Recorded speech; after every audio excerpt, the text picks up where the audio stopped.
여러분 안녕하십니까? 새롭게 하소서 김학중 목사입니다. 안녕하세요. 김정아입니다. 목사님, 네. 우리 사회가 이전보다 경제적으로 좀 풍요로워지고 잘 먹고 잘 사는 시대가 됐다고 하지만 여전히 좀 주변을 돌아보면 힘들고 어려우신 분들이 많이 있는 것 같아요. 맞습니다. 우리 주변에 정말 홀로 계신 분들, 그리고 삶을 지탱하기 어려운 많은 분들이 있는데, 그런 분들에 대해서 우리 마음의 문을 열고 또 눈을 크게 뜨고 지속적으로 그들을 돌보는 것이 우리 그리스도인들의 사명이지 않을까 생각합니다. 맞습니다.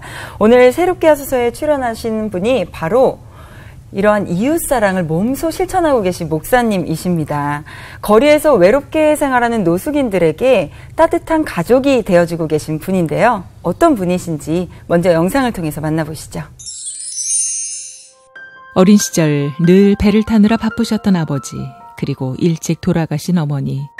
불우한 환경이었지만 그 빈자리를 채워주시던 할머니에게 믿음의 유산을 물려받은 사람이 있습니다. 이후 그 믿음이 자라 목회자가 된 그는 1998년 IMF 당시 실직 노숙인들을 사비로 섬기며 전도하는 한 집사님을 보고 새로운 사명을 얻게 되는데요. 예수사랑선교회라는 이름으로 무료 급식 봉사 활동을 하며 굶주린 자들에게 하나님의 은혜를 전하게 됐고, 매년 노숙인을 위한 수련회를 열어 그들의 삶에 예수님의 말씀이 바로 설 수 있도록 통로가 돼주고 있습니다. 하지만 다시 연약함이 드러나며 무너지는 이들을 위해 기도하던 중 가족 공동체를 만들고자 결심하게 됐는데요. 계속되는 시련의 연속에 공동체 사역을 포기하고도 싶었지만 하나님은 그 마음을 위로하시며 단단하게 훈련시키기 시작했습니다. 그 결과 공동체 사람들에게서 건축이라는 달란트를 발견하게 됐고, 물만골 사람들이라는 이름으로 건축회사를 세우게 됐는데요. 건축을 통한 수익금으로 이제는 또 다른 이들을 섬기며 하나님의 사랑을 전하고 있는 물만골 교회 문상식 목사를 만나봅니다.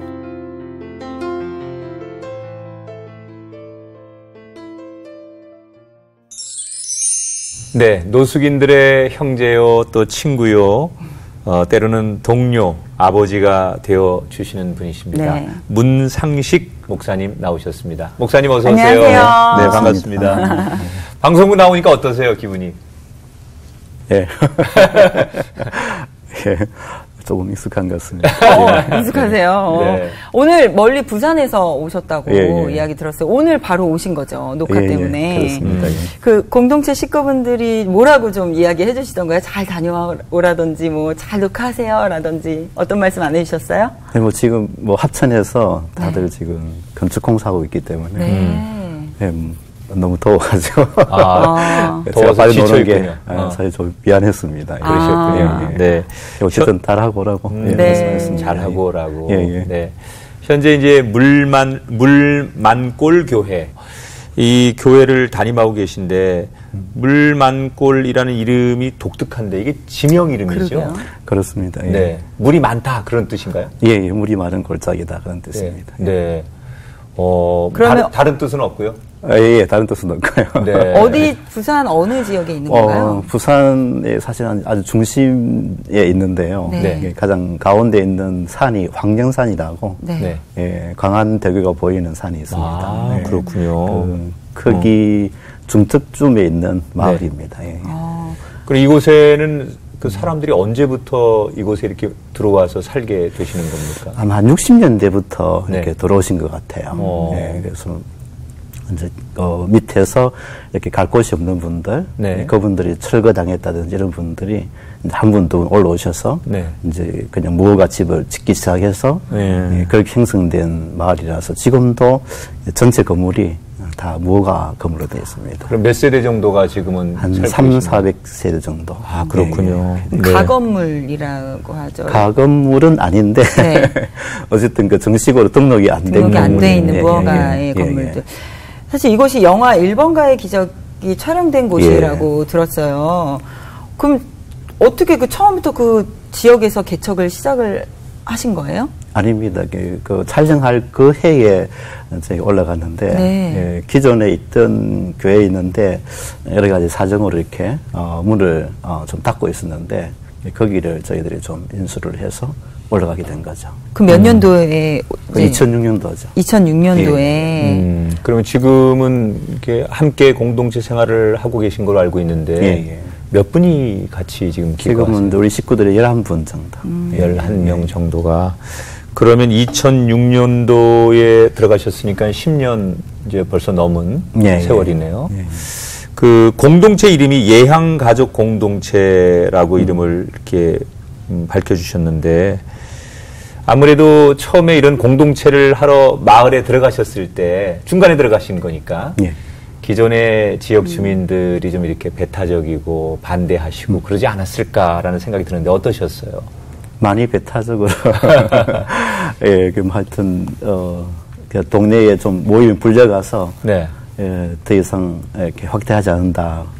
그런 뭐 또 공동체 이름 사용하지 마라. 하여튼 2번 정도 가서 이렇게 각서를 쓸 정도였으니까. 거기 계신 분들도 사실은 어려워서 좀 무허가의 개념으로 들어오신 거잖아요. 그런데 이렇게 누가 들어오는 걸 굉장히 반대하시고 그러시는 이유가 뭘까요? 거기 지금 절이 하여튼 뭐 이렇게 공식적으로 한 23개 정도가 있습니다.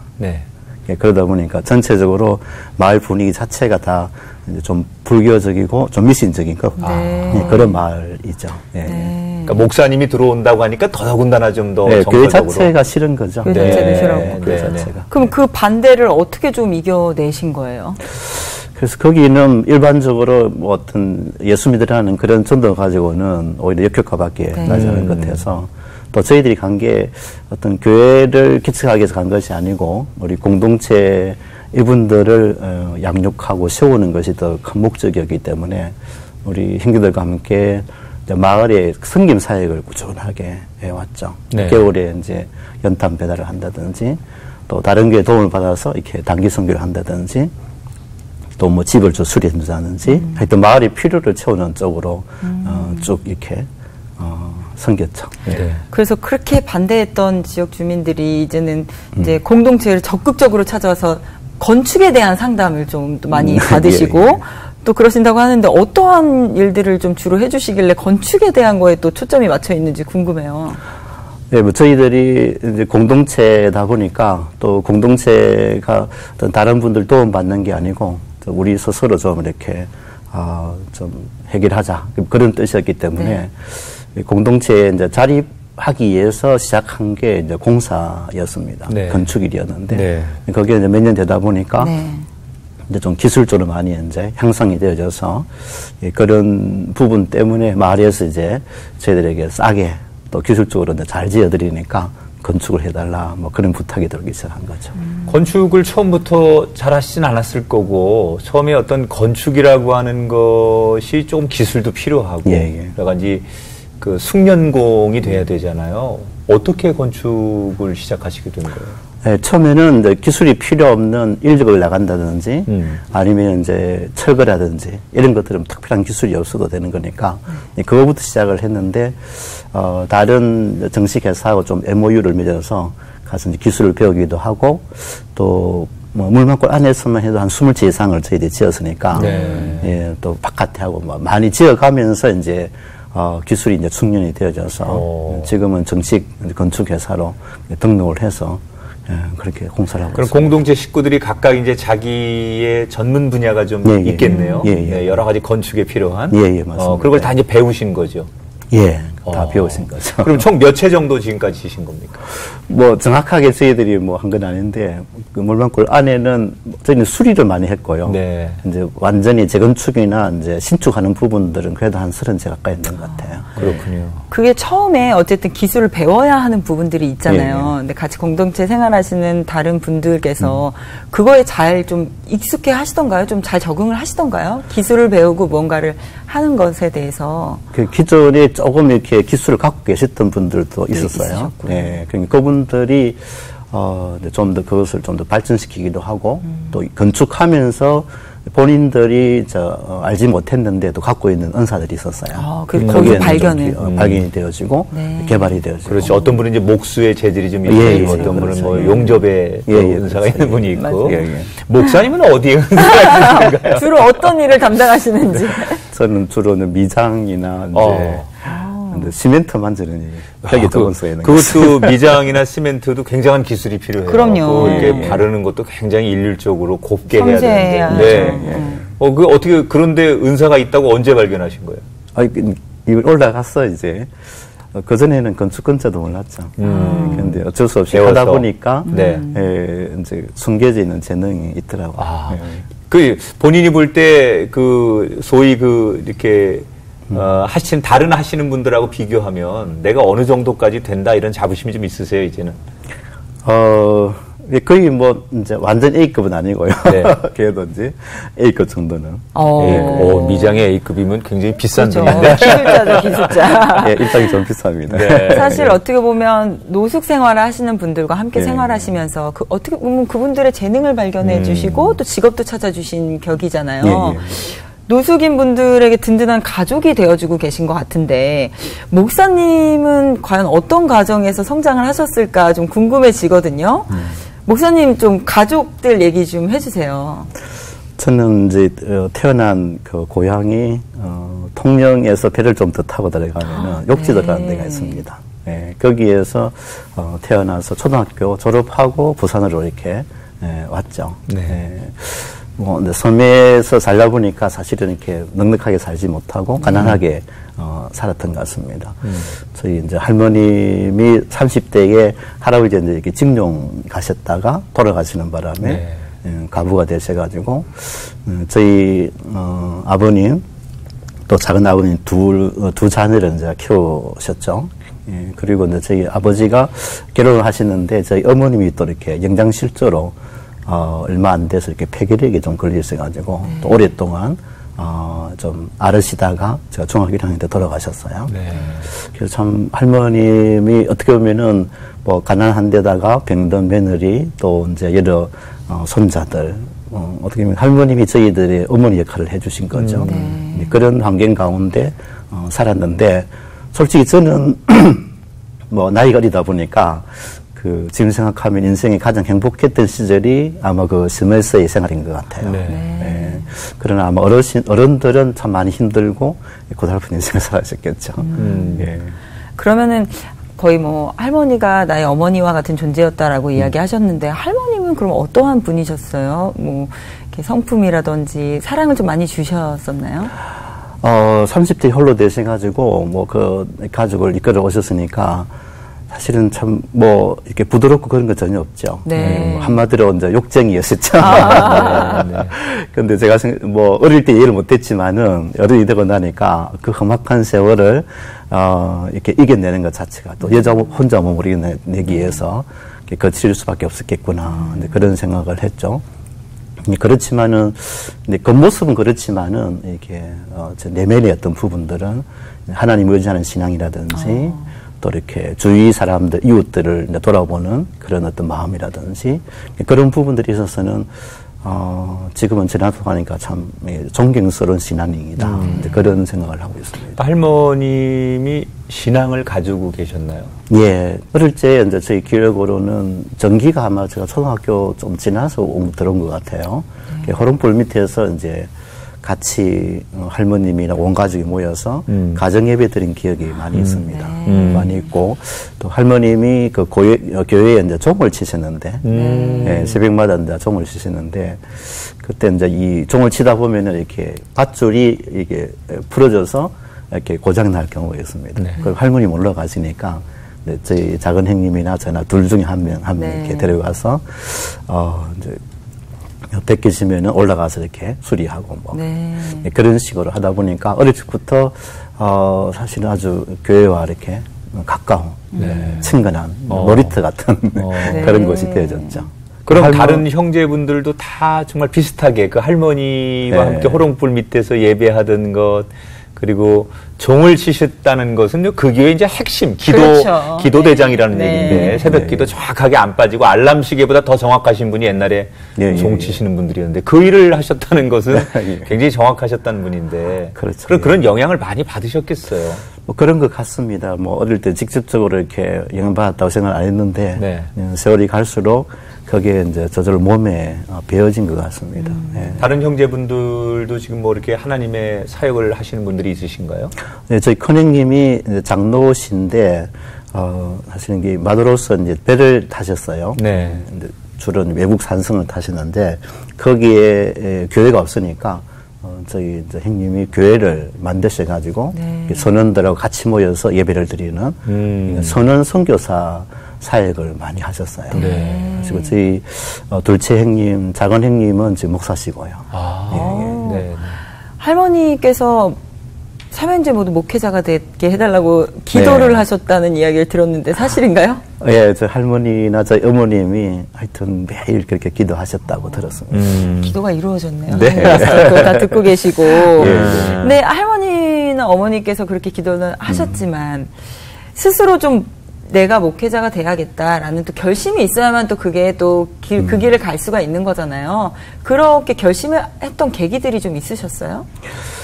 어떤 계기라기보다는 어릴 적부터 이제 교회당 자체가 놀이터이기도 하고 어떻게 보면은 참 그 교회에서 인정받기도 하고 또 여러 가지로 거기에서 이제 즐거운 추억도 많이 있고 네. 그러다 보니까 뭐 그냥 자연스럽게 나는 교회에서 목회자로 사는 것이 그게 참 행복하겠구나. 그런 생각을 한 것 같아요. 그리고 10대 때에 사실은 많이 방황을 좀 했었는데 뭐 바깥으로 방황은 아니지만 내면적으로 많이 방황을 했었는데 그러면서 어떤 신앙에 대해서 좀 더 깊이 좀 생각할 수 있는 그런 계기가 되어진 것 같습니다. 방황이라는 것은 좀 그릇이 좀 커질 수 있는 그런 네. 시간이었을 텐데 아무튼 목사님에게 그 할머니의 신앙과 믿음은 빼놓을 수 없는 유산이신 것 같아요. 그리고 이제 자연스럽게 신학을 하시고 목회자가 돼야 되겠다라고 훈련하면서 대개 이제 목회자들이 자기가 꿈꾸는 멘토들이 있어요. 저한테도 이제 그런 꿈을 꾸게 해주신 선배 목사님들이 계셨는데 목사님도 지금의 이런 사역을 하시기까지 그리고 내가 목사가 되어서 하나님 앞에 이런 좋은 종이 되어야 되겠다라고 생각하시면서 직관적으로 영향을 주신 멘토가 있다면 어떤 분일까 궁금합니다. 이제 그 가나안 농군학교 김용기 장로님. 네. 그분이 제가 보니까 지금 제가 사역하고 있는 모든 사역의 멘토 역할을 하신 것 같아요. 이미 작고한 지 오래되셨지만은 저희들이 이제 신학대학에 들어갔을 때에 네. 신입생 이제 오리엔테이션을 그 가나안 농군학교에서 이렇게 했습니다. 네. 거기 3박 4일 동안 이렇게 훈련을 받았는데.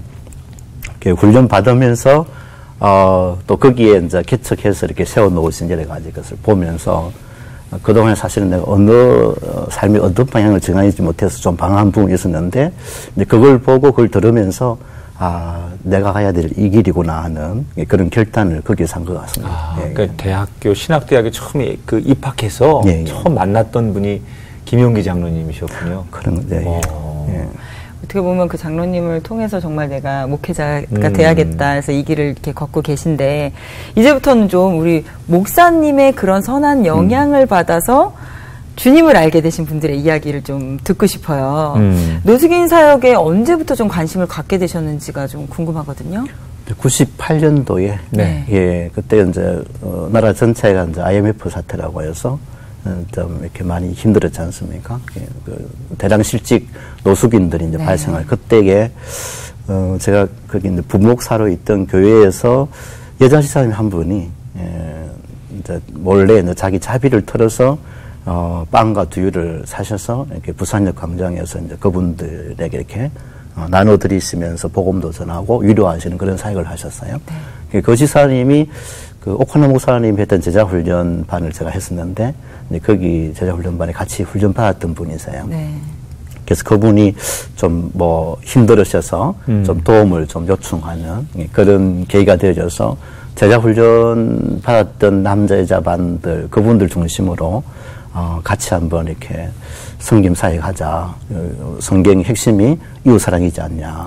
그러니까 지금 힘들고 어려운 이웃들을 돌아보는 것은 제자로서 마땅히 해야 될 부분이다. 그렇게 해서 한 30-40명 정도가 모여져서 예수향기라고 하는 그런 단체가 만들어졌었어요. 그래서 이제 그렇게 해서 이제 같이 돈을 내시는 분이 계시고 또 직접 나가서 이렇게 몸으로 섬기시는 분이 계시고 그렇게 교회 안에서 교회 정식 어떤 조직은 아니었지만은 그런 이제 제자훈련 받은 분들 중심으로 해서 이웃을 섬기고자 하는 그런 마음으로 이제 출발을 하게 된 거죠. 네.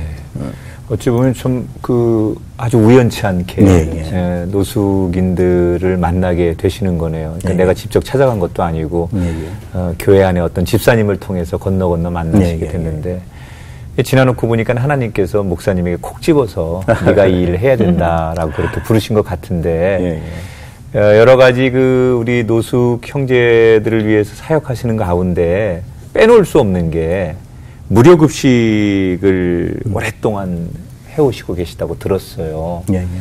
무료급식이라는 게 이게 지속하기 참 어려운 사역인데 어떻게 이 사역은 오래전부터 시작을 하신 건가요? 처음부터 이제 무료급식 이제 빵두리를 하다가 부산역 광장에서 무료급식하는 팀을 좀 만나게 되었습니다. 또 다른 팀이 있다 하고 있는 거를. 그래서 그 팀을 만나기 위해서 좀 옆에서 도와드렸는데 이제 설교를 담당했던 목사님께서 갑자기 이제 그만두시는 바람에 제가 또 설교를 하면서 이제 관여하게 되어지고 1년 뒤에는 거기 주도했던 장로님이 좀 여러 가지 사정으로 못 하시게 되어서 문을 닫게 되었는데 같이 했던 이제 여자 전사님께서 계속 좀 일을 했으면 좋겠다고 목사님 좀 같이 좀 해달라고 그렇게 해서 정식으로 이제 99년도부터 저희들이 이제 선교회를 결성을 하고 무료급식을 좀 하고 있죠. 올해로 이제 20년째. 그러네요. 20년이면. 그 무료급식은 뭐 날짜와 장소, 시간이 정해져 있는 건가요? 처음에는 일주일에 한 2번 정도 그렇게 나갔었는데 에이펙이 부산에 한번 있었거든요. 그랬죠. 그때 이제 부산역 광장의 역사에서 노숙인들을 좀 이렇게 다 내보내는 조치를 하셨어요. 그때 이제 부산역 광장에서 이렇게 급식을 하던 4개 팀이 좀 정식으로 요청을 했습니다. 지금은 이제 역 기능이 이제 하지 않는데 부산 진역이라고 있습니다. 거기에 좀 광장에 그러면 저희들이 땅을 좀 빌려달라. 그러면은 거기에다가 저희들이 뭐 텐트를 치는 이렇게 해서 급식을 하면은 이분들이 여기 오지 않고 그쪽으로 오지 않겠느냐. 그렇게 이제 설득을 해서 그때 이제 역 광장을 좀 빌려서 지금 이제 무료급식소를 세웠죠. 처음에는 4개 단체가 했는데 지금은 16개 단체가 연합이 되어져서 더 늘었군요. 그러니까 아침, 점심, 저녁 거의 365일 동안 다 제공하는 그런 이제 급식소가 되어졌죠.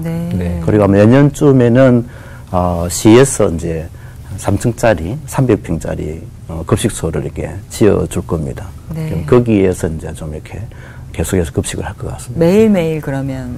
매일매일 하고 저희는 이제 월요일 점심만 이렇게 담당을 하고 단체별로 한 끼, 2끼 이렇게 16개 팀이 이제 돌아가면서 하다 보니까 365일 하루 3끼를 릴레이로 섬기시게 되는 거군요.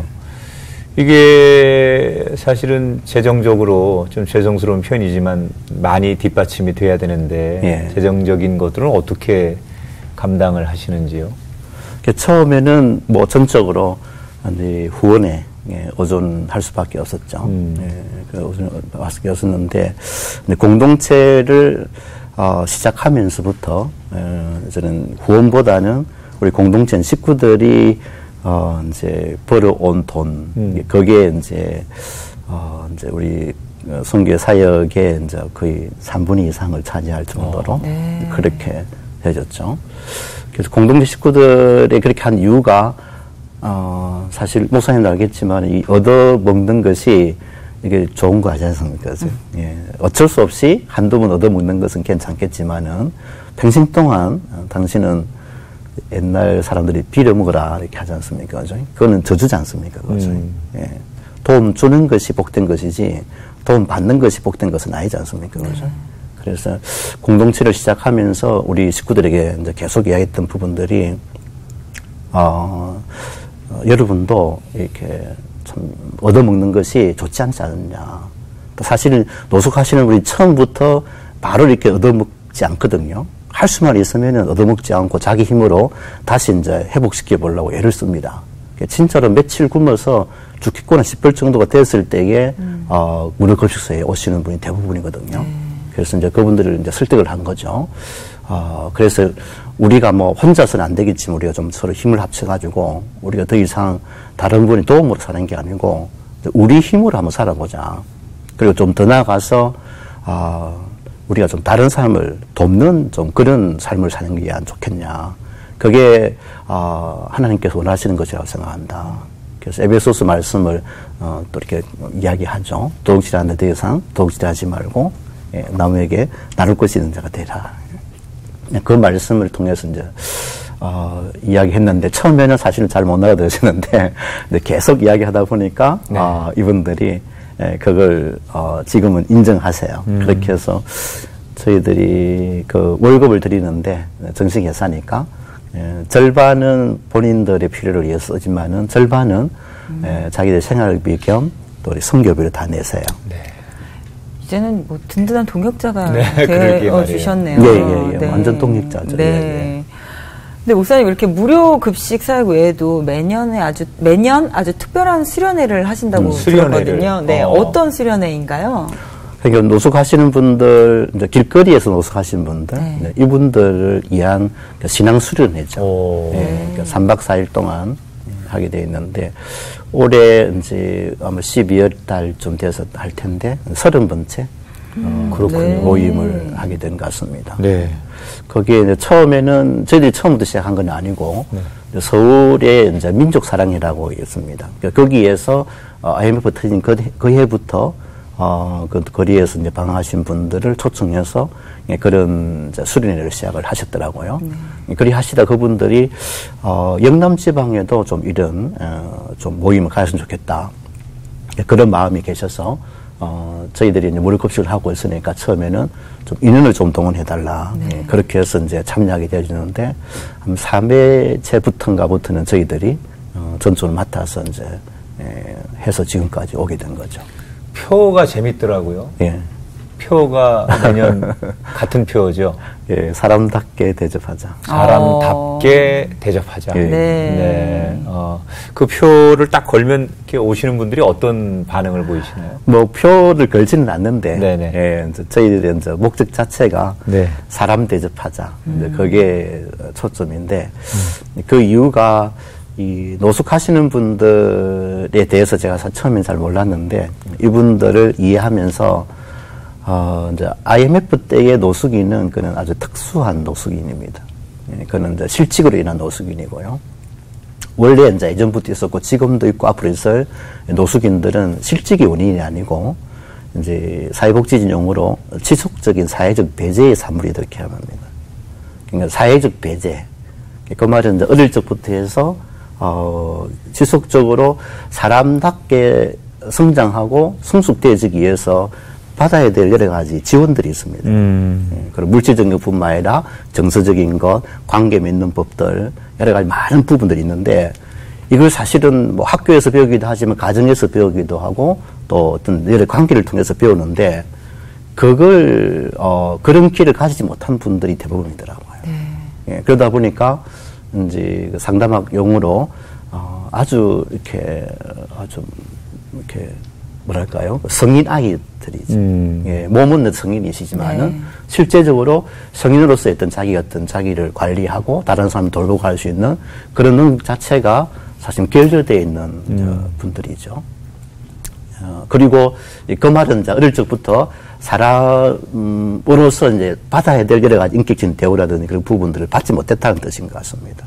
무시당하고 배척당하고 네. 때로는 폭력당하고 그런 분들이었기 때문에 또 역시 지금도 마찬가지로 소위 불쌍해서 도와준다는 것이지 진짜 어떤 한 인격체로서 이렇게 사랑하는 그런 관계가 아니지 않습니까, 그죠?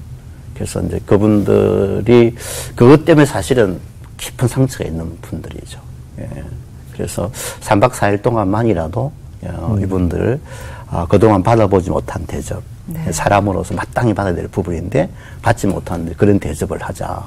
그래서 좀 말이라든지 또 식사라든지 또 여러 가지 어떤 대하는 방식이라든지 또 어떤 거기에 프로그램 같은 경우에도 아주 이렇게 많이 좀 신경을 쓰고 가능하면은 아주 이제 좀 이렇게 퀄리티가 좀 높은 그와 같은 부분을 한다든지. 그럼 3박 4일 그렇게 수련회를 하고 나면 좀 그 보여지는 변화들이 많이 있으시겠네요. 예, 많죠. 예. 네. 지금은 사실은 거리 노숙인들이 많지가 않습니다. 부산 같은 경우에. 왜냐하면 정부에서 이제 기초수급자를 많이 만들어줘서 이제 보이지 않게 만든 것이죠. 근데 초창기만 하더라도 거리에 계신 분이 진짜 많았지 않습니까? 이분들이 사실은 올라올 때는 뭐 대부분이 다 이렇게 술에 취하셔가지고 뭐 어떤 분 인사불성이 되신 분도 계시고 그런 분들이었는데 하루가 지나고 난 다음에 이분들이 바뀌기 시작하세요. 그래서 이제 술이 깨고 난 다음에 이분들이 이제 관심을 가지고 귀를 기울이기 시작하고 그렇게 3박 4일이 지나면은 진짜로 이제 예수님 안에서 내가 새롭게 한번 시작해봐야 되겠다. 그런 결심하신 분들이 생기기 시작하신 거예요. 그래서 목회자가 되신 분도 있다고 들었습니다. 목회자 되신 분도 계시고 뭐 그렇게 하셨어요.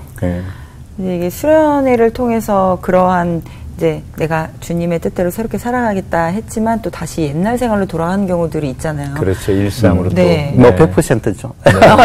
네. 근데 그런 생활을 좀 방지하게 하기 위해서 좀 공동체 생활을 시작하신 거잖아요.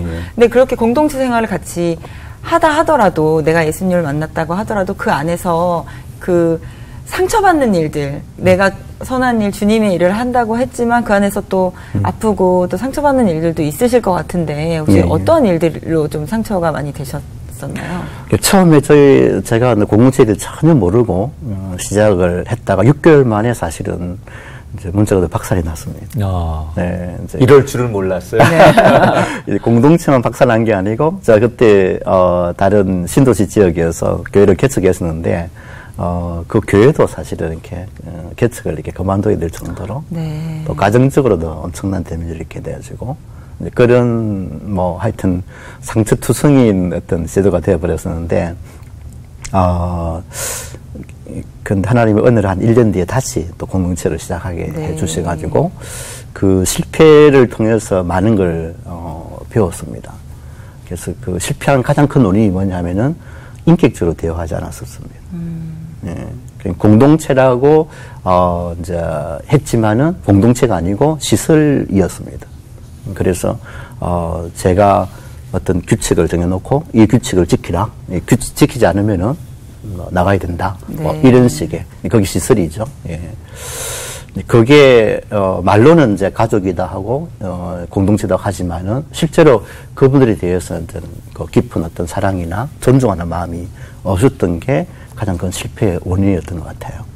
그러다 보니까 뭐 서로 이제 고성이 오가고 때로는 멱살잡이가 되어지고 때로는 칼을 들이대기도 하고 뭐 그런 어떤 폭력적인 사태가 일어나게 되는 거죠. 새로운 이제 시작하면서 예수님께서 말씀하신 그 공동체라는 것은 사랑이 바탕이 되는 부분이어야 되는데 내가 이만큼 당신을 위해서 희생하고 주니까 당신들도 내 말 들어라. 이거는 또 다른 폭력이더라고요. 그래서 이제 그때부터 이제 우리 공동 식구들 다 모아서 의논을 했죠. 우리 같이 살려면은 뭐가 필요하겠느냐. 이렇게 계속해서 같이 모여서 의논하고 지금도 저희 주일날 아침마다 다 모여요.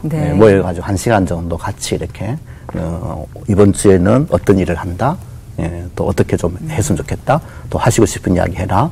그렇게 해서 계속 어떤 대화를 통해서 지금 풀어가니까 이제 그런 초기에 많이 났던 갈등들, 저하고도 갈등이 있었지만 자기들끼리 엄청난 갈등들이 많았죠. 그래서 뭐 피 터지게 싸우기도 하시고, 뭐 저 사람 안 나가면 내가 나간다 그렇게 해서 나가버리는 분도 계시고 그런 갈등이 많았었는데 그걸 이제 대화로 푸는 법들을 이제 그런 걸 통해서 이제 익혀 나가면서 서서히 어떤 갈등이 폭력적으로 이제 번지는 것이 아니고 갈등이 일어나더라도 대화하게 되어지고 그 다음엔 또 이해하게 되어지니까 가족이 되어가는 것 같아요. 이게 참 그러한 시행착오들도 있으셨지만 노숙인 형제분들이 공동체 안에서 신앙과 일상을 좀 회복하는데 또 많은 도움이 됐어요. 근데 그것 중에 저는 제가 생각하기에는 또 자신의 뭔가 뭐 비전을 찾는 게 또 큰 한 몫을 하지 않았나라는 생각이 드는데 다양한 일들이 있었을 거잖아요. 근데 그 중에서 건축일을 또 선택하셔서 지금 그 일들을 쭉 해오고 계세요. 그 일을 찾는 과정에 있어서 왜 건축으로 이렇게 딱 하시게 된 거예요?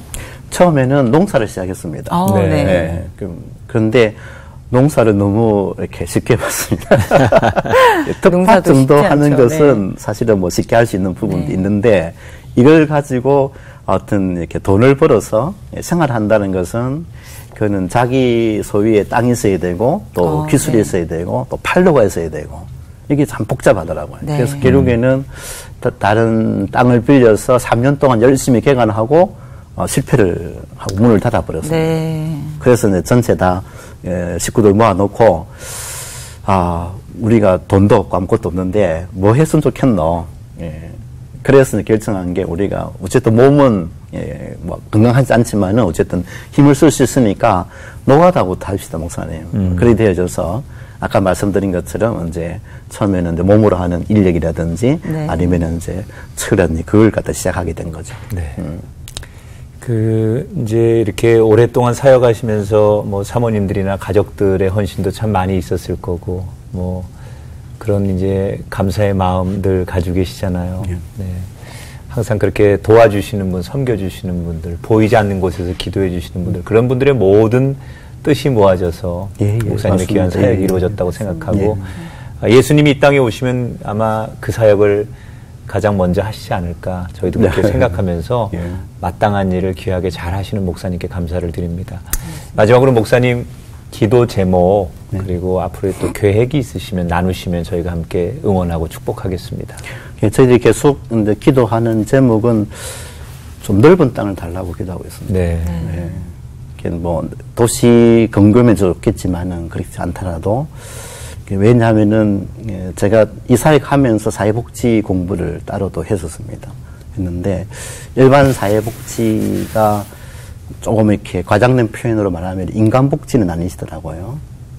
사람에 대한 관심보다는 다른 데 관심이 더 초점이 있다 보니까 인간복지가 안 되더라고요. 아까 말한 것처럼 노숙인들에 대한 이제 복지인 차원에서는 물질적인 것만 대접이 되지, 그들은 인격적으로나 그분들이 자기 스스로 갖고 있는 여러 가지 어떤 재능들, 이제 그런 은사들, 이 부분들을 이렇게 발휘할 수 있는 그런 어떤 복지가 진짜 인간 복지가 아니겠는가.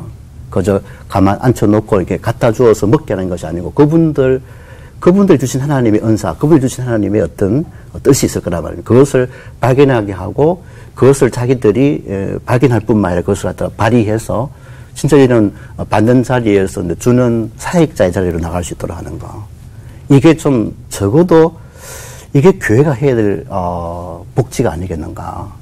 근데 거기 되어지려면은 지금처럼 일방적으로 주고 일방적으로 받는 이런 이제 관계가 아니라 주고받는 관계. 사랑은 주고받는 것이지 일방적으로 주는 것도 사랑이 아니고 일방적으로 받는 것도 사랑이 아니더라고요. 그 인격적인 관계가 아니니까요. 우리 공동체를 해보니까 이게 주기도 하고 받기도 하더라고요. 그러면서 함께 건강하게 성장하고 성숙돼 나가는 것을 볼 수가 있더라고요.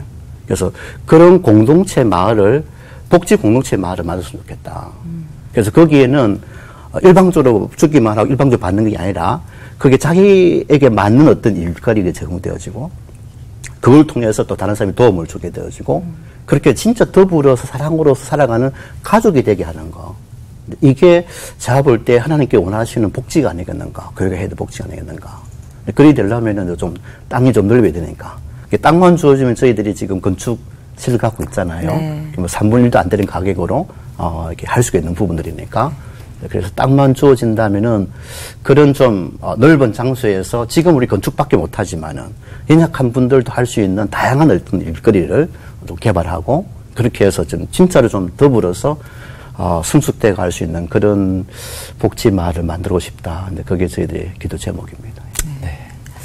사실 처음에는 우리 문상식 목사님의 헌신에서 시작된 이 사역이 더욱더 이제는 앞으로는 더욱더 많은 사람들이 함께 동역해서 깊게 뿌리를 내릴 수 있는 사역이 되기를 저희도 함께 기도하겠습니다. 네, 감사합니다. 천국에서 가장 큰 자가 섬기는 자라고 말씀하셨는데 섬김의 자리에서 묵묵히 걸어가시는 문상식 목사님이야말로 가장 천국에서 귀한 분이지 않을까 생각하면서 다시 그 낮은 자리로 걸어가시는 목사님의 걸음을 축복하면서 늘 건강하시고 아름다운 사역 잘 감당하시기를 기도하겠습니다. 네, 감사합니다. 오늘 함께해 주셔서 고맙습니다. 고맙습니다. 네, 고맙습니다.